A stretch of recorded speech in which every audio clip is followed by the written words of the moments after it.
got a homie of mine that hit me up a couple of days ago, and he told me that the Buffalo Bills are going to miss the playoffs. And I told him that that's really bold. That is a really bold prediction. And this isn't the first time I've heard somebody predict the Buffalo Bills failing to reach the playoffs this year. Okay, like, I've heard a lot of people on national media predict that the Buffalo Bills are going to fail to reach the postseason. And I've also had a couple of other people that I've talked to during school who think that the Bills aren't going to make it to the playoffs. So I think that the Buffalo Bills are being a little bit slept on. All right, and you look at the Stefon Diggs situation, regardless of what Josh Allen and anybody on the team says, we know that this situation is a little bit rocky. All right, and Stefon Diggs has a history of being somebody who can kind of be difficult at times. So I don't know why some people are trying to make it seem like, oh, it's just something that we're overblowing. When you have a player like Stefon Diggs who has a history of being a little bit of a diva in the locker room, of course, it's a little bit of a problem. You make it seem like this never happened before. When you have a history of being a repeat offender at something, you kind of start to develop a reputation. And that's what Stefon Diggs has developed. Same thing with Terrell Owens. And just because you have a player like Stefon Diggs who has the tendency to be a little bit of a drama king at times, that doesn't mean that you can't win with them. Now, you probably won't be able to win a Super Bowl with guys like this in your locker room, but you are at least going to be able to make it to a conference championship or even a Super Bowl. You just might not be able to win it.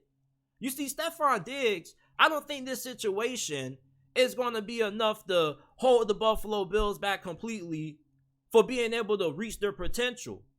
The Buffalo Bills, at worst, are a 10-win team. They still have one of the best overall rosters in the NFL. Their offensive line is a little bit shaky, but you got Josh Allen at quarterback. Josh Allen is one of the best QBs in the game right now.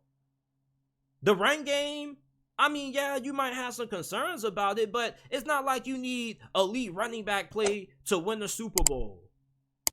And then you look at their defense. Leslie Frazier steps down. Sean McDermott takes over. Sean McDermott is not a noob when it comes to defensive play calling. He was a really good defensive coordinator before he became a head coach. And the Buffalo Bills have a really talented defense. We know about how good their safeties are, but a lot of people are really sleeping on the Bills' pass rush this season. Y'all keep talking about Von Miller, but he isn't the only pass rusher that they have. They got Gregory Rousseau, who had 8 sacks last season. AJ Epinesa had 6.5 sacks. Some of these young pass rushers are starting to really turn into something difficult to stop. And then you got Ed Oliver. We already know about how good Ed Oliver is. This pass rush is being really overlooked. And when you look at teams that have the most success during the regular season, it's the teams that have a good pass rush and an elite quarterback. The Buffalo Bills, at worst, are a 10-win team. You look at this division, I don't think unless something catastrophic happens to Josh Allen that the Buffalo Bills are not going to make it to the postseason. This is still one of the most talented rosters in the AFC. Josh Allen is one of the best quarterbacks in the AFC, and we've seen over the last couple of years in this conference that the teams that go the furthest in the playoffs are the teams that have the great quarterbacks in the AFC. Look at the last 2 teams that we had in the AFC Championship game last year. Joe Burrow and Patrick Mahomes.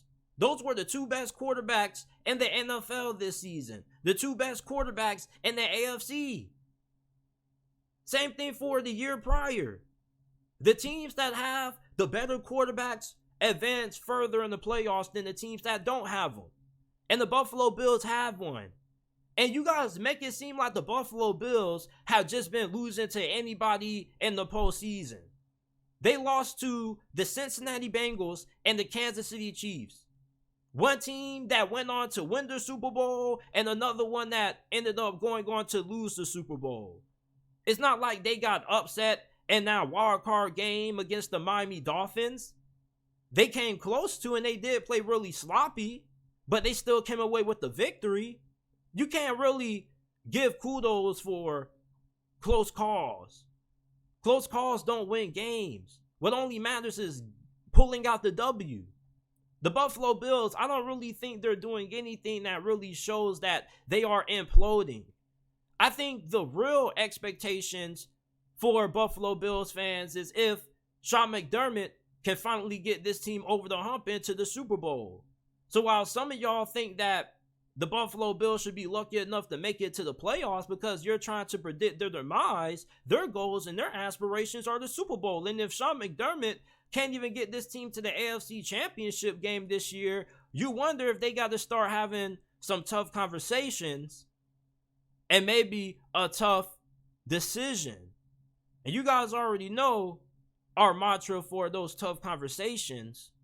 Those tough conversations normally turn into tough decisions. So the Buffalo Bills failing to reach the playoffs, I don't really see that happening.